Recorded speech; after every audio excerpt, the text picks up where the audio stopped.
This channel does not promote any violent, harmful, or illegal activities. All content provided by this channel is meant for an educational purpose only. Sagar Dutta মেডিকেলে যে প্রতিবাদ চলছে junior চিকিৎসকদের, তার আজ তৃতীয় দিন এবং রাজ্য সরকারকে আমরা জানি যে সোমবার বিকেল পর্যন্ত ডেডলাইন দেওয়া হয়েছে। তবে আজ সকালে সেখানকার পরিস্থিতি কিরকম রয়েছেন আমাদের সহকর্মীরা তুলে ধরছেন। সেখানে রয়েছেন এখন আমাদের সহকর্মী সুপ্রিয় গুহ। ট্রেডিশনাল হোক বা ট্রেন্ডি নারী, পুজো মানি প্রিয় গোপাল বিষয়ী কলকাতায় আর জেলায় জেলায়। সুপ্রিয়া, জানি রবিবার সরকারি হাসপাতালে একটু চাপ কম থাকে, চিকিৎসকদের আনাগোনাও কম থাকে, কিন্তু প্রতিবাদ থেমে থাকেনি। সেখানে আজ সকাল থেকে কি পরিস্থিতি, কি ছবি ধরা পড়ছে?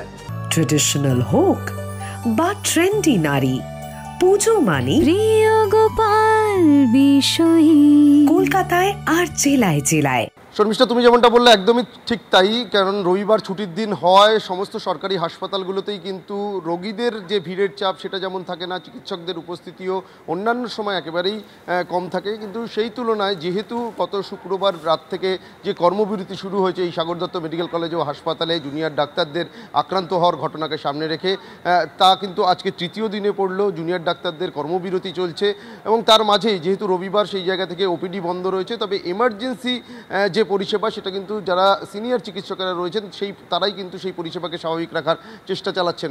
আমার সঙ্গে এখানে এক রোগীর পরিবারের সদস্যরা রয়েছে, তাদের সঙ্গে একটু কথা বলি।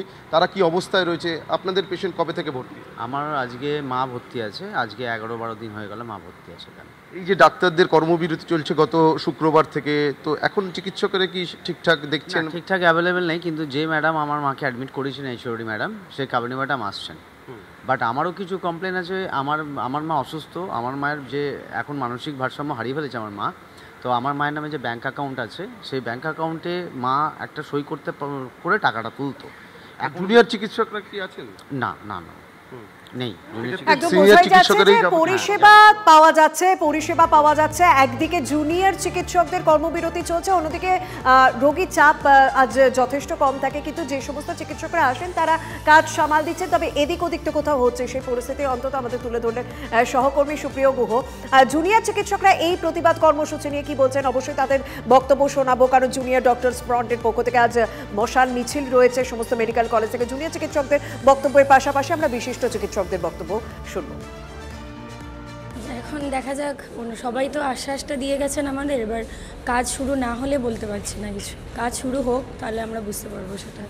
চিকিৎসকরা তো এখনো জুনিয়র চিকিৎসকরা কাজের জন্য তাদের আগে নিরাপত্তা না, হ্যাঁ ওনারা এটা বলেইছেন যে ওনারা নিরাপত্তার ব্যবস্থা সুনিশ্চিত না হলে ওনারা কর্মবিরতিতেই থাকবেন। আমাদের উপরে হয়েছে, ওই জন্য তো আমরা প্রতিবাদ করছি। আমরা অবস্থান মঞ্চে বসে আছি। আমরা যতক্ষণ না আমরা ঠিকমতো সুরক্ষা পাচ্ছি ততক্ষণ আমাদের এটা চলবে। আমরা তো আর সিকিউরিটিটা তো মেন আর কি চাই। এরকম করে যদি আমাদের সাথে এরকম হয় তাহলে আমরা ডিউটি করবো কী করে? আমাদের আমরা যদি আমরা পেশেন্ট তাহলে কেয়ার দেবো কী করে? যদি এরকমই হয়, পেশেন্টের ট্রিটমেন্ট করতে গিয়ে যদি আমরাই আর কি অত্যাচারিত হয় বা হয়, তাহলে তো আমাদের পক্ষে সম্ভব হচ্ছে না। আমাদের মেন সিকিউরিটিটা আগে দরকার, না তাহলে আমরা ডিউটি করতে পারবো।